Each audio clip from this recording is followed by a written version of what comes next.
If Turkey does anything out of what they should be doing, we will hit them so hard in the economy. The long-planned Turkish military operation in northeast Syria has been launched.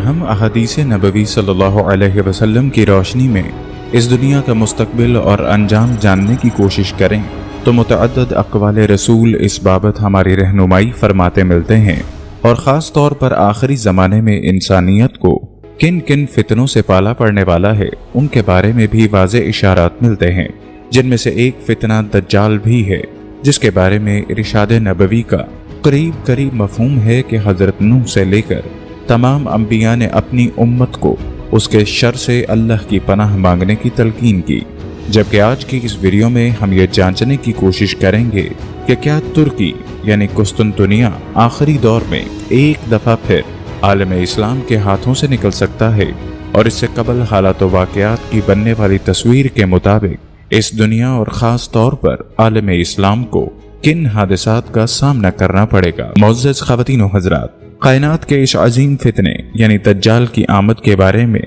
جس حدیث کا حوالہ دیا جاتا ہے وہ جناب ابو ہریرہ سے روایت ہے کہ رسول اللہ صلی اللہ علیہ وسلم نے فرمایا کہ جب تک اہل روم عماق یا دابق جو کہ ملک شام کے علاقے میں ہے پر پڑاؤ نہیں ڈال لیں گے، قیامت نہیں آئے گی۔ اور مدینے سے ایک لشکر ان کے مقابلے کے لیے جب وہاں پہنچے گا تو رومی کہیں گے کہ تم ہمارے اور ان لوگوں کے درمیان مت آؤ جو اپنے دین سے پھر چکے ہیں، لیکن جواب میں مسلمان کہیں گے کہ خدا کی قسم ہم اپنے مسلمان بھائیوں کو تمہارے مقابلے میں بے یار و مددگار نہیں چھوڑیں گے، اور پھر وہ ان کے خلاف جنگ کریں گے، جبکہ ان میں سے 1/3 حصہ پیٹھ پھیر کر جہنم کا مستحق بن جائے گا، جبکہ 1/3 حصہ شہادت کے اعلیٰ مقام سے سرفراز ہوگا، اور 1/3 حصے کو رومیوں کے مقابلے میں فتح حاصل ہو جائے گی، اور یہ لوگ کبھی انتشار کا شکار نہ ہوں گے، اور پھر مسلمان قسطنطنیہ کو فتح کریں گے، جس کے بعد جب وہ اپنی تلواریں زیتون کی شاخوں سے لٹکائے مال غنیمت کی تقسیم میں مشغول ہوں گے کہ شیطان رجیم یہ جھوٹی آواز بلند کرے گا تو کہ تمہارے گھروں میں مسیح دجال داخل ہو چکا ہے، لیکن جب وہ یہ سن کر واپسی کی راہ لیں گے تو اس دوران حقیقت میں دجال کا خروج ہو چکا ہوگا۔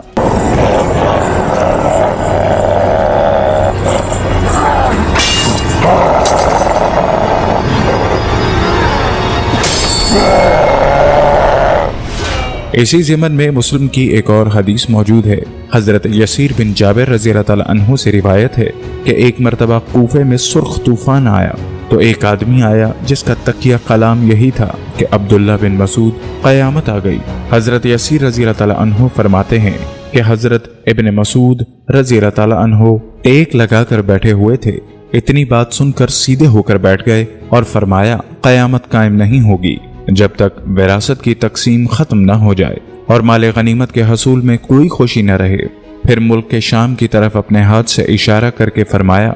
دشمن مسلمانوں کے خلاف اور مسلمان اپنے دشمن کے خلاف یہاں جمع ہوں گے۔ راوی کا بیان ہے کہ میں نے کہا کہ آپ کی مراد رومی دشمن ہے؟ فرمایا ہاں۔ پھر اس وقت بہت سخت لڑائی شروع ہوگی، مسلمانوں کا ایک لشکر موت کی بیعت کرے گا اور کہے گا کہ ہم غالب ہوئے بغیر واپس نہیں لوٹیں گے، پھر لڑائی کریں گے حتیٰ کہ ان کے درمیان رات حائل ہو جائے گی اور دونوں گروہ یعنی مسلمان اور رومی فتح کے بغیر واپس لوٹ جائیں گے اور شرط بھی ختم ہو جائے گی۔ پھر دوسرے دن مسلمان موت کی شرط لگائیں گے کہ فتح کے بغیر ہم واپس نہیں جائیں گے اور لڑائی کریں گے حتیٰ کہ رات ان کے درمیان حائل ہو جائے گی اور دونوں گروہ فتح کے بغیر واپس چلے جائیں گے اور شرط بھی ختم ہو جائے گی۔ پھر تیسرے دن مسلمان موت اور فتح کی شرط پر نکلیں گے اور شام تک لڑیں گے، پھر دونوں گروہ بلا فتح واپس پلٹ جائیں گے اور پھر شرط ختم ہو جائے گی۔ یوں پھر چوتھے دن باقی مسلمان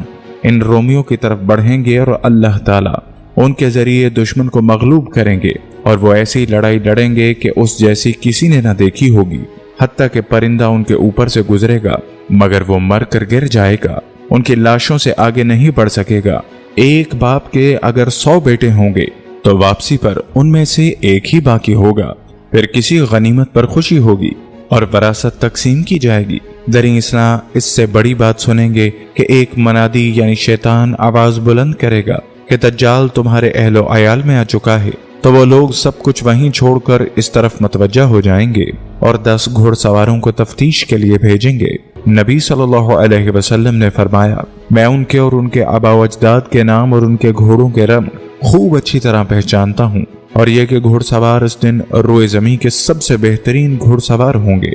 مسلم 2899، کتاب الفتن۔ ناظرین گرامی، اس دشمن خدا یعنی دجال کے مقام خروج کے بارے میں بھی احادیث میں واضح اشارے موجود ہیں۔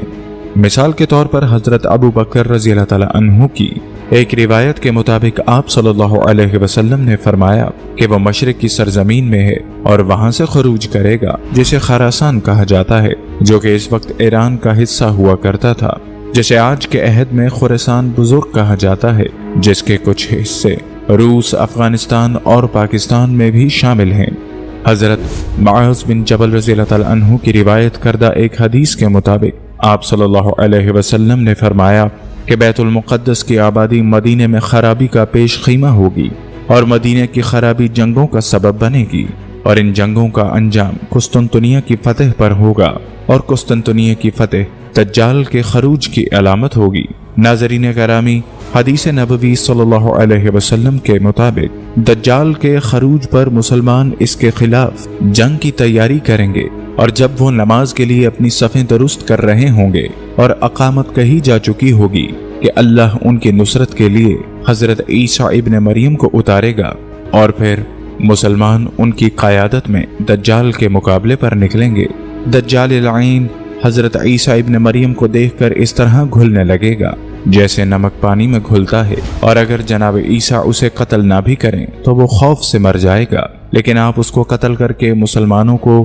اس کا خون اپنے نیزے پر دکھائیں گے، اور بعض روایات کے مطابق اس کی قتل گاہ موجودہ اسرائیل میں موجود ایک مقام ہے جس کو لد کا نام دیا جاتا ہے، جبکہ حدیث کے وہ الفاظ کہ مسلمان جب قسطنطنیہ کی فتح کے بعد اپنی تلواریں زیتون کے درخت سے لٹکا کر مال غنیمت سمیٹ رہے ہوں گے، یہ معنی بھی اخذ کیے جاتے ہیں کہ اس سے قبل کسی بڑی جنگ جسے جنگ عظیم صوم بھی کہا جاتا ہے میں تمام جدید ہتھیار تباہ ہو جائیں گے، اور یہی وجہ ہے کہ دجال کے خلاف تلواروں اور نیزوں سے جنگ لڑی جائے گی، جبکہ خود دجال کا اپنا قتل بھی ایک نیزے کے ساتھ ہوگا۔ ناظرین محترم، اب ذرا اس موڑ پر رک کر ہمیں غور کرنا ہوگا کہ جب مسلمانوں نے قسطنطنیہ کو فتح کرنا ہے تو اس کے معنی لازماً یہی بنتے ہیں کہ اس وقت وہاں پر موجود مسلمان حکومت نہیں ہوگی۔ گویا یہ بات طے ہے کہ اس سے قبل ایک مرتبہ پھر یہ تاریخی شہر مسلمانوں کے ہاتھ سے نکل کر غیر مسلم قوتوں کے قبضے میں جانا ہے،